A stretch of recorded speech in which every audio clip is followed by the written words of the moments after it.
Sudah, Bu. Oke. Oke, kita mulai hari ini dengan titrasi asam basa, asidi, dan alkalimetri. Eee, ini adalah titrasi yang paling umum digunakan dengan indikator perubahan warna. Perubahan warnanya berdasarkan pada trayek pH dari larutannya. Trayek pH dari larutan itu bisa tahu kisarannya berapa dengan mengidentifikasi reaksinya. Jadi jenis asam atau basanya nanti akan berpengaruh pada trayek pH dan pemilihan dari indikator gitu. Jadi kita mulai dulu terkait asidi dan alkalimetri. Kalau asidimetri itu adalah titrasi asam basa di mana yang bertindak sebagai larutan standar adalah asam kuat. Jadi di sini bawahi adalah asid. Asid itu adalah asam. Berarti larutan standar yang dipakai atau yang dipakai untuk titrasi itu adalah asam kuat. Kalau alkali, alkali itu adalah basa, makanya di sini adalah titrasi asam basa di mana yang bertindak sebagai larutan standar atau pentiternya itu adalah basa kuat. Untuk indikator asam basa yang tadi saya sudah awali ya, jadi untuk menentukan titik setara atau ekivalen di sini butuh suatu indikator.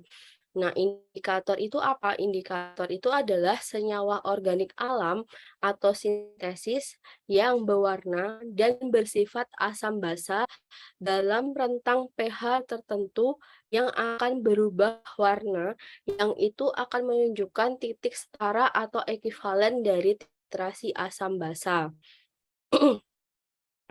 Tapi ketika nanti, titrasinya jenisnya asam basa, terus ternyata perubahan, warna itu sulit untuk diamati, biasanya kita pakai yang namanya adalah potensiometri. Kemudian kekuatan asam basa indikatornya itu harus lebih lemah dari kekuatan asam basanya. Kemudian perbedaan warna indikator itu berkaitan dengan disosiasi asam basanya. Jadi artinya yang tadi ya sudah saya bilang, jadi kekuatan dari asam basa nanti akan berpengaruh pada pH titik ekivalen atau pH di titik setaranya. Nah, itu yang akan apa ya, menjadi dasar ketika nanti dilakukan pemilihan indikator. Jadi ada studi awalnya secara teoritis kenapa indikator yang dipakai adalah misal PP yang paling sering dipakai. Kenapa PP, kenapa MO kayak gitu. Kemudian oke, untuk indikator asam basa, misalnya tipenya adalah asam. Berarti nanti dia akan menghasilkan H plus atau di sini dituliskan sebagai H3O+, artinya kelebihan H plus di situ. Tapi kalau tipe basa itu nanti, yang dihasilkan adalah OH-. Jadi akan ada perubahan warna dari warna X menjadi Z.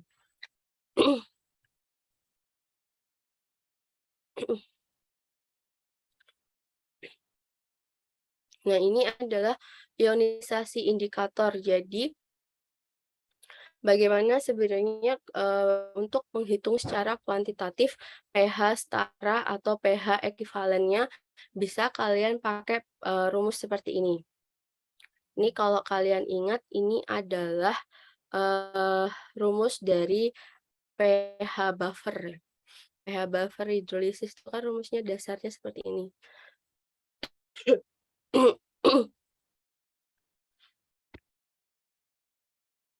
Ini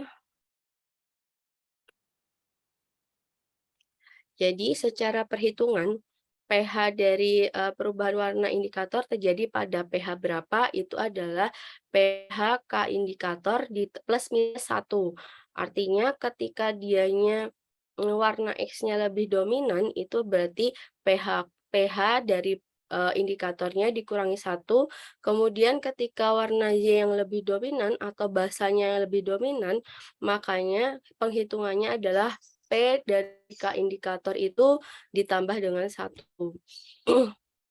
Ini ya beberapa contoh indikator, dan, kisaran atau trayek pH-nya.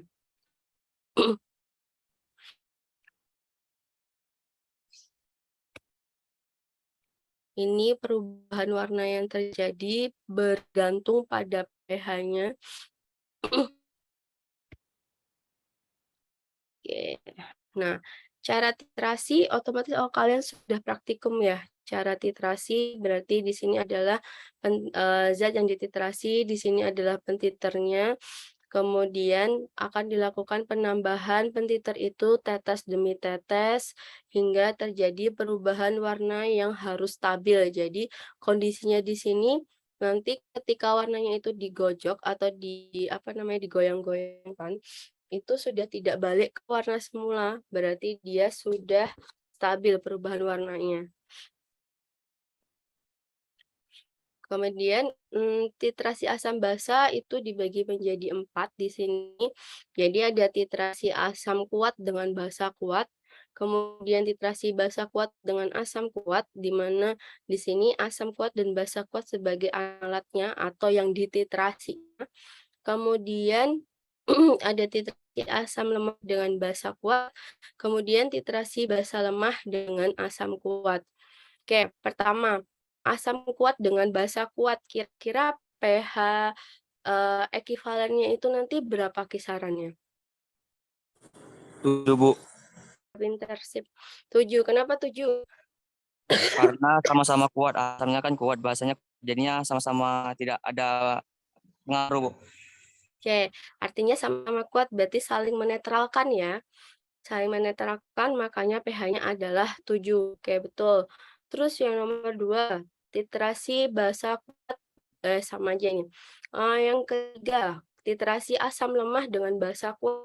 Berarti nanti pH-nya berapa kira-kira? pH untuk titik ekivalennya.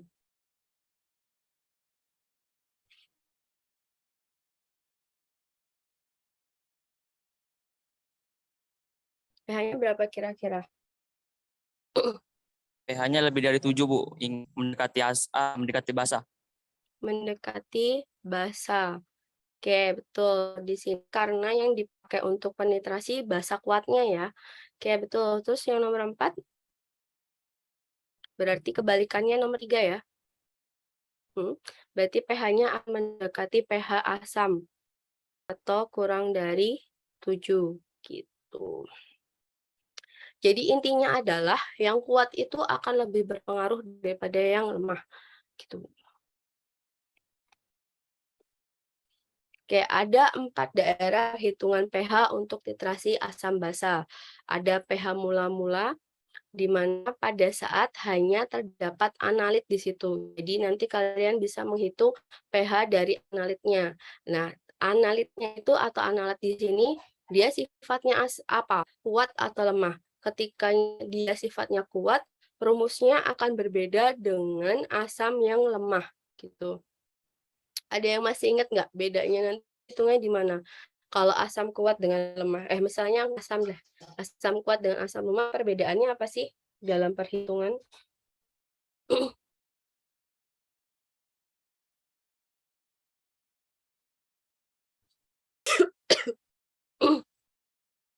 Bedanya, masih ingat ada simbol Ka dengan Kb?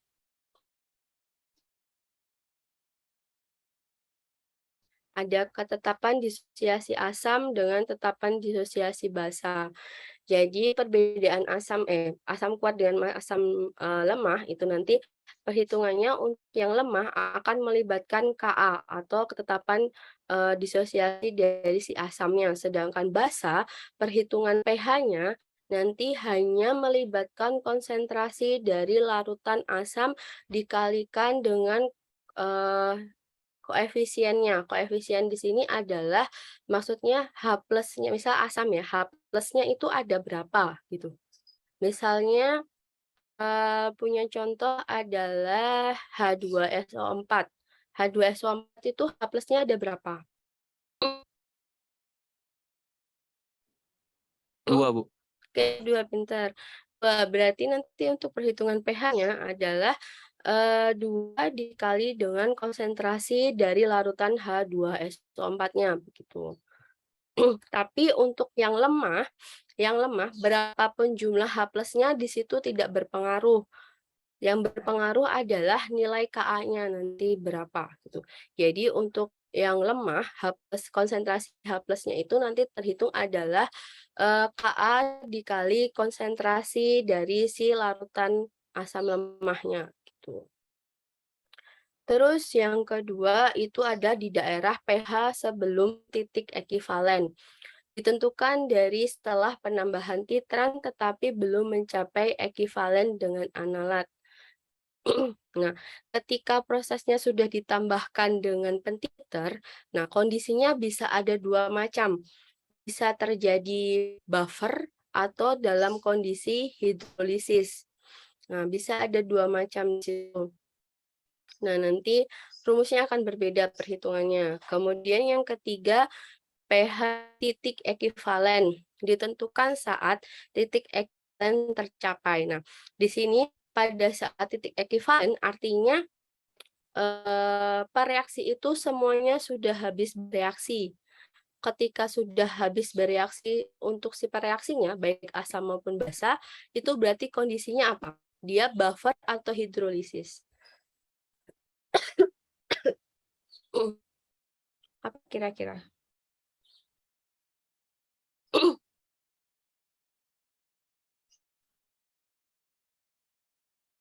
Hmm, Ketika semua pereaksi sudah habis bereaksi, berarti kondisinya di situ apa?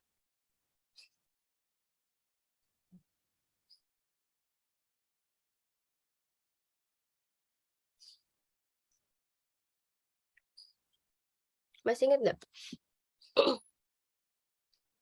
Kayak bedanya kondisi buffer ataupun hidrolisis, ada yang masih ingat?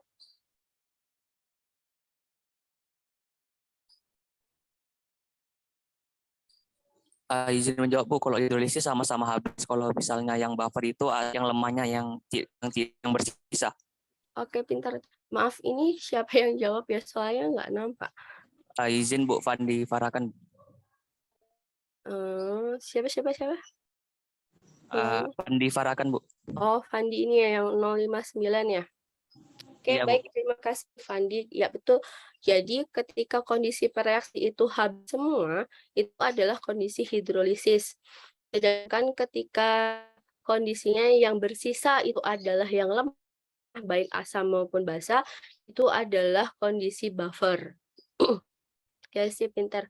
Kemudian kondisi yang keempat itu adalah pH setelah titik ekivalen. Ditentukan setelah kelebihan titran setelah mencapai titik ekivalen. Nah, di sini, di kondisi ini, itu berarti pH dari si titrannya atau pH dari pentiternya yang ada di buret itu adalah pH setelah titik ekivalen. Berarti kan yang bersisa kan. Tuh. Oke, di sini yang pertama titrasi asam kuat dengan basa kuat. Perhitungan pH untuk titrasi asam kuat dengan basa kuat yaitu pH mula-mula sama dengan konsentrasi analat. Nah, tadi yang sudah Ibu sebutkan ya. Jadi pH sama dengan kalau kalian masih ingat rumusnya adalah min log konsentrasi H plus atau di sini H3O plus. Ini adalah yang sebelum, kemudian ini pada saat titik ekivalen, kemudian ini pada setelah titik ekivalennya. Kalau digambarkan, nah ini seperti ini.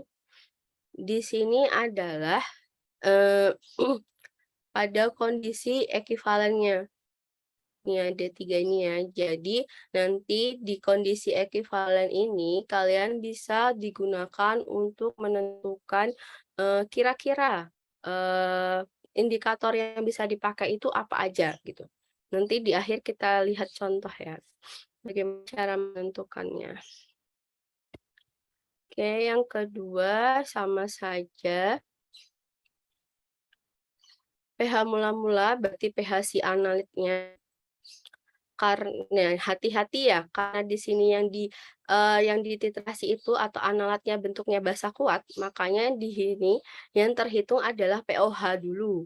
Nanti baru dihitung pH, pH-nya sama dia 14 min pOH. Kemudian terus pH sebelum titik ekuivalen sama kondisinya biasanya tergantung, berarti eh, berapa banyak sih pentiter yang ditambahkan itu akan berpengaruh di pH di sini. Nah, kalau titik ekuivalen itu hanya satu kondisi, itu adalah kondisi hidrolisis di mana nanti reaksinya akan habis semua. Anggapannya adalah mol dari basa kuat atau mol dari analatnya akan sama dengan mol dari titrannya. Kemudian kalau pH setelah ekuivalen sama yaitu yang di titrannya atau di sini berarti asam kuat, berarti pH sama dengan min log dari konsentrasi H plusnya ini berapa gitu. Kalau asam lemah dengan basa kuat, nah di sini yang Ibu sebutkan tadi, ketika dalam bentuk asam lemah, di sini melibatkan ketetapan disosiasi dari asam. Jadi untuk menghitung pH, jadi di sini hitung dulu H plusnya ya. Konsentrasi H plus sama dengan akar Ka dikali konsentrasi asam lemah atau konsentrasi dari larutan asam lemahnya itu berapa, pakai akar. Kemudian pH-nya berarti tinggal min log konsentrasi H+ yang didapat di sini berapa, tuh. Nah, ini kalau sebelum titik ekuivalen, karena kondisinya di sini lemah, berarti di sini dalam keadaan buffer. Buffernya adalah buffer asam, karena yang lemah adalah asam.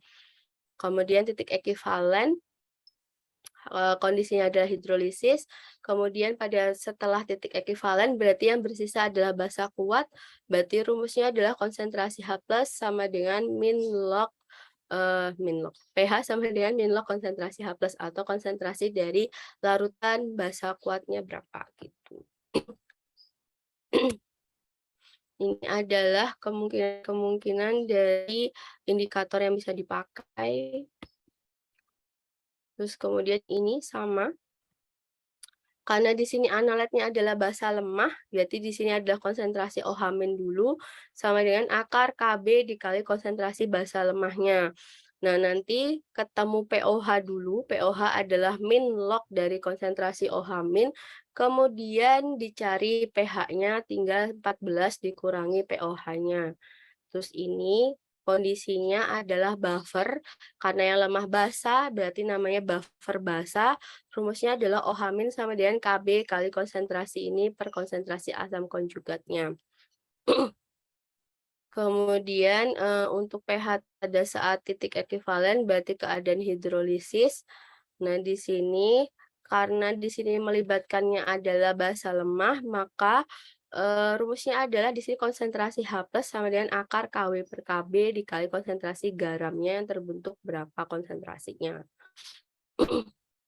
Kemudian pH titik ekuivalen itu adalah si pentiternya itu konsentrasinya berapa, karena di sini asam kuat berarti pakai rumusnya yang asam kuat gitu. Kemudian ada faktor yang mempengaruhi titrasi. Yang pertama adalah konsentrasi analat dan titrannya. Makin besar konsentrasinya, maka perubahan pH dalam daerah titik ekuivalen makin besar sehingga makin mudah menentukan indikator yang sesuai. Kemudian kekuatan asam lemah atau basa lemahnya. Kesempurnaan reaksi pada asam atau basa lemah dengan basa atau asam kuat ditentukan oleh harga Ka atau Kb dari analat. Makin besar harga Ka atau Kb, maka reaksi itu akan semakin besar daerah perubahan pH pada titik ekuivalen, sehingga makin mudah menentukan indikator yang sesuai. Yang selanjutnya adalah pemilihan indikator. Ini juga penting. Jadi jangan sampai nanti salah indikator, oh ternyata analitnya tidak terjadi perubahan warna lama banget atau terlalu banyak titik yang dipakai gitu, ternyata salah indikator. Nah, indikator ini makanya jadi salah satu faktor yang mempengaruhi titrasi. Indikator yang digunakan perubahan pH-nya harus berada pada daerah pH titik ekuivalen. Makanya di indikator tadi kalau kalian lihat pH-nya itu antara, jadi yang penting pH titik ekuivalen itu berada pada range tersebut atau biasanya mendekati gitu.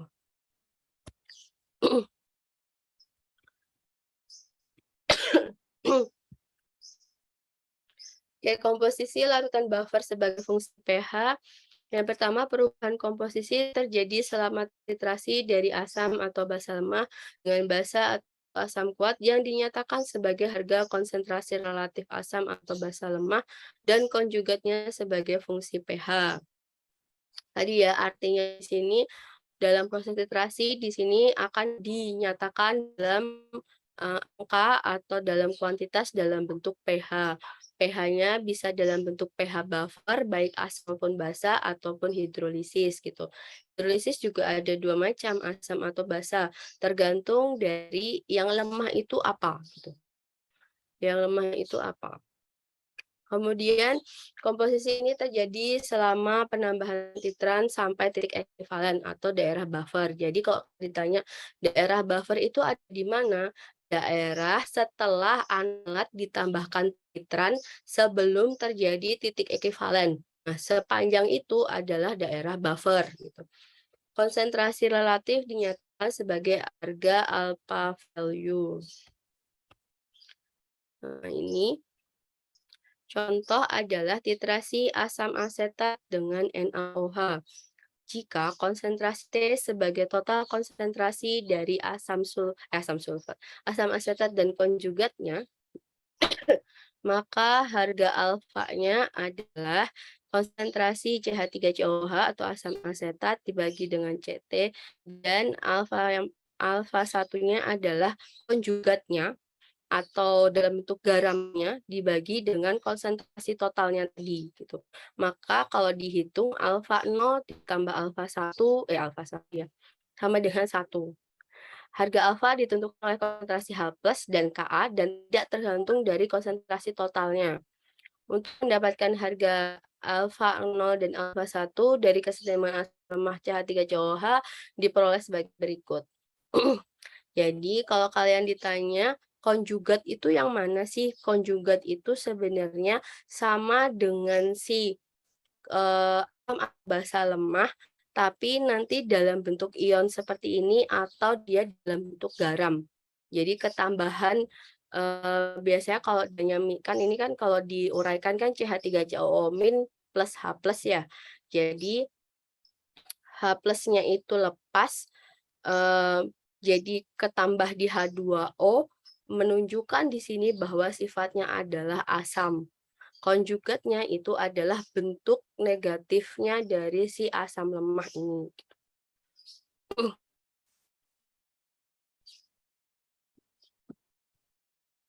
Ini nggak usah dibahas, itu turunan. Oke, sampai di sini ada yang mau ditanyakan dulu enggak?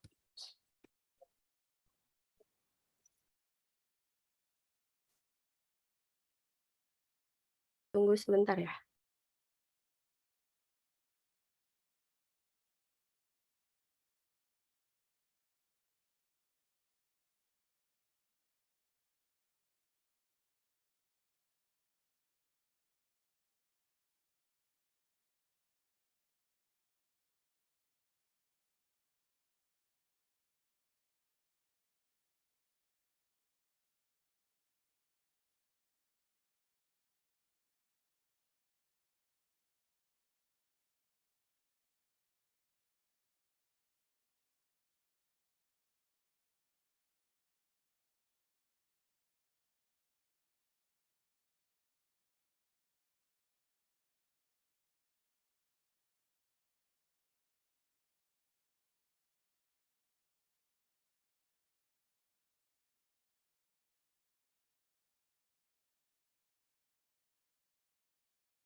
Oke, sampai di sini ada yang mau ditanyakan dulu?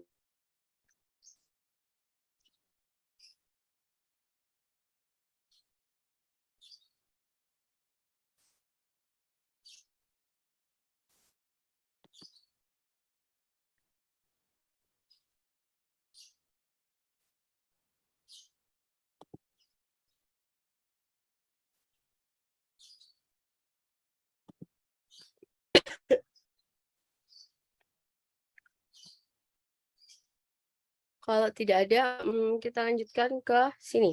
Jadi, literasi asam basa selain tadi namanya ada asidi dan alkalimetri, nama lainnya adalah literasi penetralan.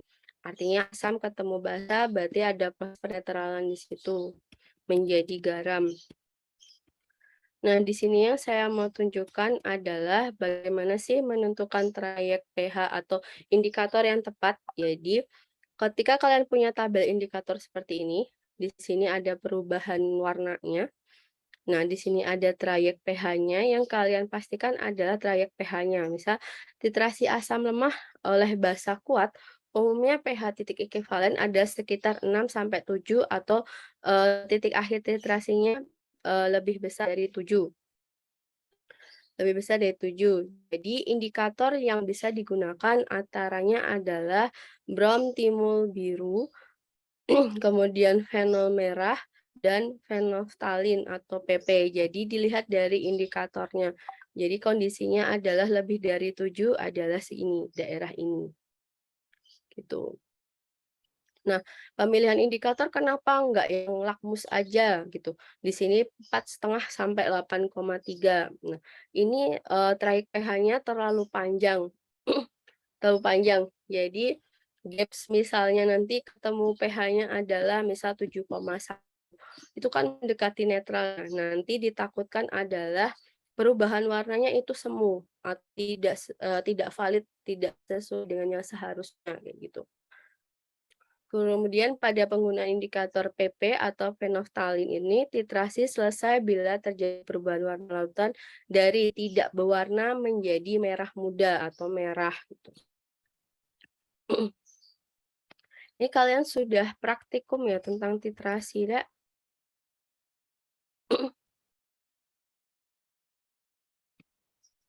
Jadi proses titrasi ini selain tadi untuk penetralan, dia bisa digunakan untuk standarisasi dari larutan tertentu. Standarisasi itu apa sih?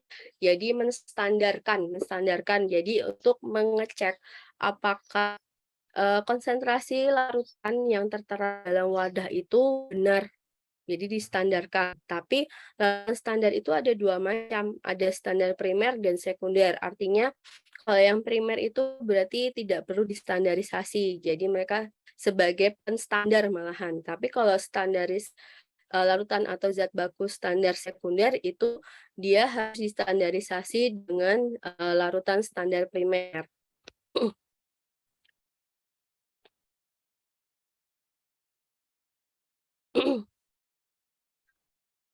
Ini hanya apa namanya?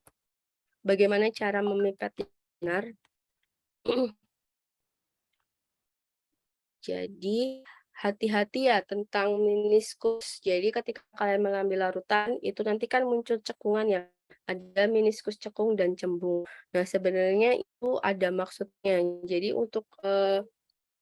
untuk larutan yang tidak berwarna biasanya menggunakan meniskus cekung itu artinya garis cekungan itu di garis. Tapi kalau untuk larutan yang berwarna dia cembung. Jadi apa namanya? Kan bentuknya kayak mangkok gitu, jadi cembungnya itu yang di bawah itu harus pas garis gitu.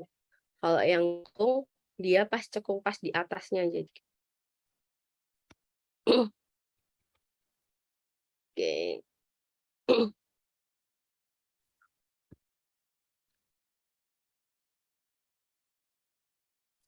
Ada yang mau ditanyakan sampai di sini? Bagi yang belum presensi, jangan lupa presensi.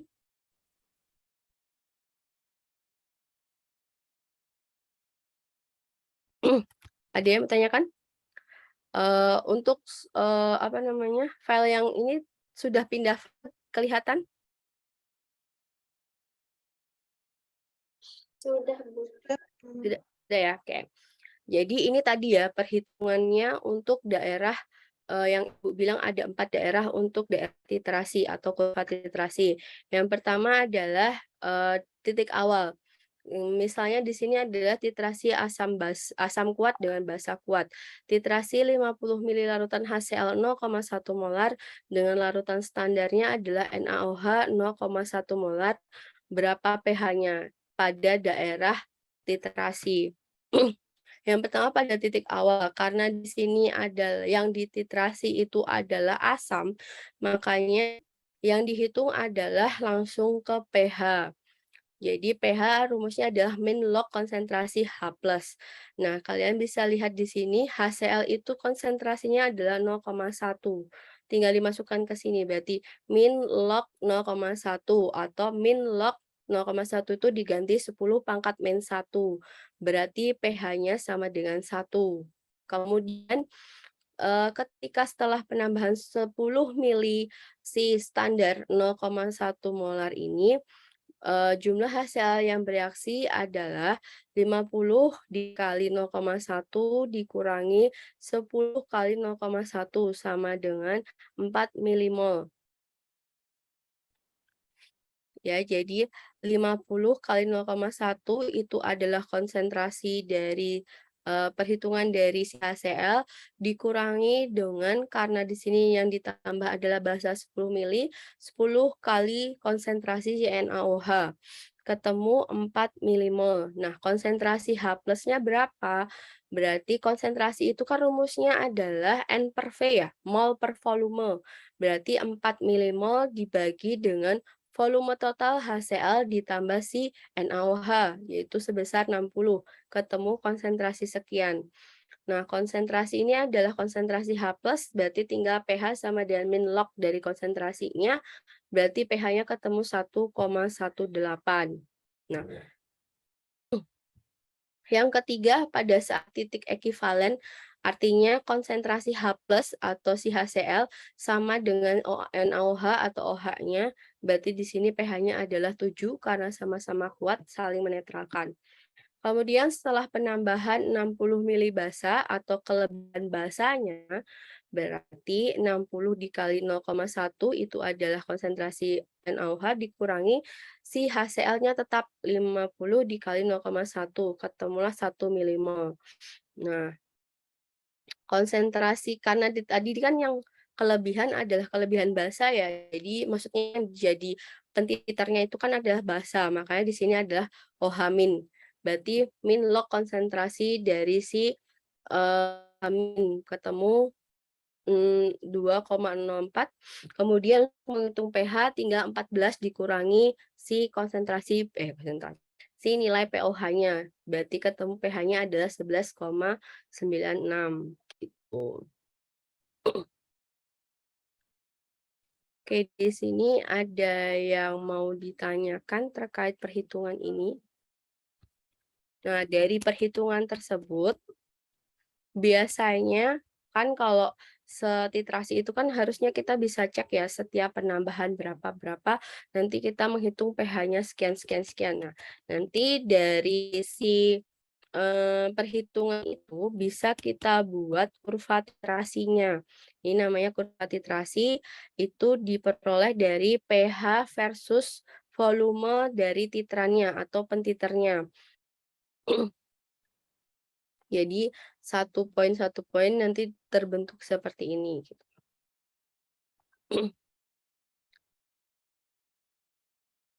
Nah, ini kalau yang titrasi asam lemah dengan basa kuat, karena di sini ada lemah, kondisi lemah berarti ada disosiasi atau tetapan disosiasi asam atau nilai Ka, berarti konsentrasi H+ itu dihitung dengan akar dari Ka dikali dengan konsentrasi dari asam lemahnya. Tuh. Di sini ada asam asetat, berarti nilai K-nya adalah 1,73 kali 10⁸, dikali 0,1 ketemulah pH-nya sekian gitu. Untuk ke bawahnya sama caranya. Oke, mau ada yang tanyakan sampai di sini perhitungannya?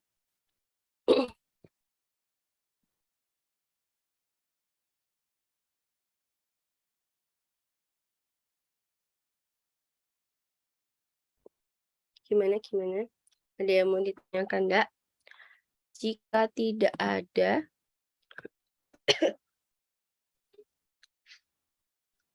mungkin saya cukupkan sampai di sini.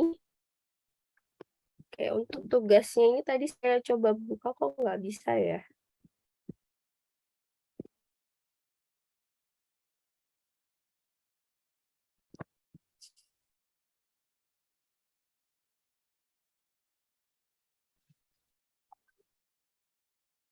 Gimana deh? Kok Ibu nggak bisa buka? Mungkin dapat dikirimkan filenya, Bu. Apa? Dikirim filenya. Oh gitu. Atau link link Google Drive-nya, tapi itu loh di-share untuk umum, maksudnya nggak usah pakai akses gitu, bisa nggak? Soalnya nggak mau. Oh, yang link saya kirim itu, Bu. Nggih, Itu pakai akun SSO itu, Bu. iya tapi nggak mau ya SSO-nya, bentar. Oh iya, iya, iya. Oke, iya, iya. Jadi salah email. Oke, terima kasih itu. Oke, terima kasih atas tugas dan perhatiannya. Oke, untuk teman-teman yang tidak masuk, Ibu minta tolong ya untuk dicatat siapa yang tidak masuk. Mungkin nanti kalau ada presensinya tuh. Terima kasih atas perhatiannya. Selamat sore. Wassalamualaikum warahmatullahi wabarakatuh.